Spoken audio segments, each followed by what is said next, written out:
हे भौजाई बड़ा हाट लागेलू हो। ये है कजरवा कहाँ से मंगौले बाड़ू बतावा। का देवर जी तुहू उल्टा सीधा सवाल पूछे लगा तारा। इहो कोनो बतावे वाला चीज बा। अरे तो भौजाई बतावे में का जात बा सुना। कहवा कई काजर भौजी कहवा कई टिकुलिया, कहवा कई काजर भौजी सबका यही निहारे लगे। कहवा कई काजर भौजी कहवा कई टिकुलिया, कहवा कई काजर भौजी कहवा कई टिकुलिया। यार कहवा कहना ए हो कहवा कहना दिहलू ना के मन दुनिया। कहवा कहना दिहलू ना के मन दुनिया, कहवा कहना दिहलू ना के मन दुनिया। कहवा कहना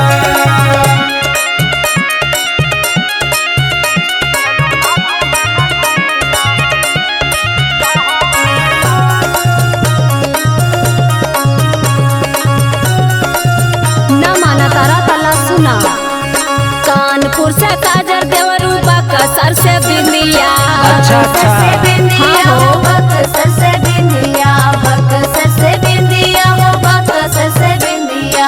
कानपुर से काजर देवरू बक्सर से बिंदिया। यार सोनापुर से ना ए हो सोनापुर से ना लिहनी ना के कहना दुनिया। सोनापुर से ना मीना के कहना दुनिया, सोनापुर से ना। मीना के कहना दुनिया, सोनापुर से ना।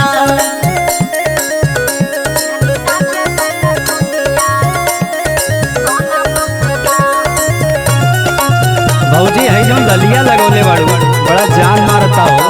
कहाँ से लिहले हो सुना। कहवा कई लाली भौजी कहवा कई चुनरिया। अब इनको कुल बतावे के पड़ी। अरे हाँ कहवा कई लाली भौजी कहवा कई चुनरिया, कहवा कई लाली भौजी कहवा कई चुनरिया। यार कहवा कहना ए हो कहवा कहना लिहलू पाँव कई पाई जनिया। कहवा कहना लिहलू पाँव कई पाई जनिया। कहवा कहना लिहलू पाँव कई पाई जनिया। कहवा कहना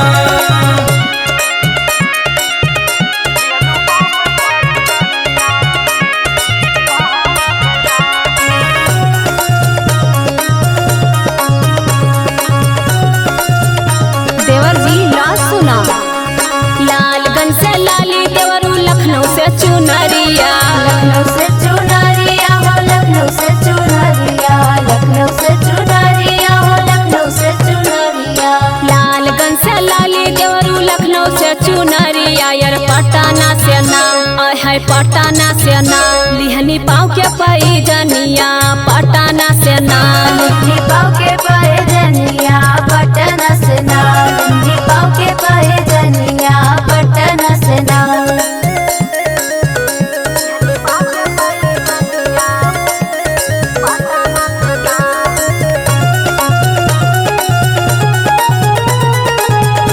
भौजी एक सवाल और बा एकर जवाब देता हाँ बस। बोला। कहवा कई बाली माही कह के कर धनिया। अच्छा अच्छा बाली माही कह के कर धनिया।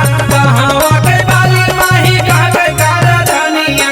कहवा कई बाली माही कह के कर धनिया। यार कहवा के ना ए हो कहवा के ना लिहलू सड़िया सतरंगिया।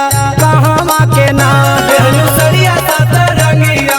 कहवा के ना लिहलू सड़िया सतरंगिया। कहवा के ना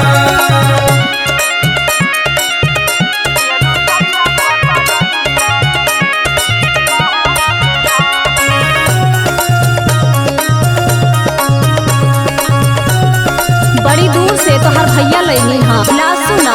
बम्बई से बाली टियल कलकत्ता कर धनिया। कलकत्ता कर धनिया देवरू, कलकत्ता कर धनिया। कलकत्ता कर धनिया देवरू, कलकत्ता कर धनिया।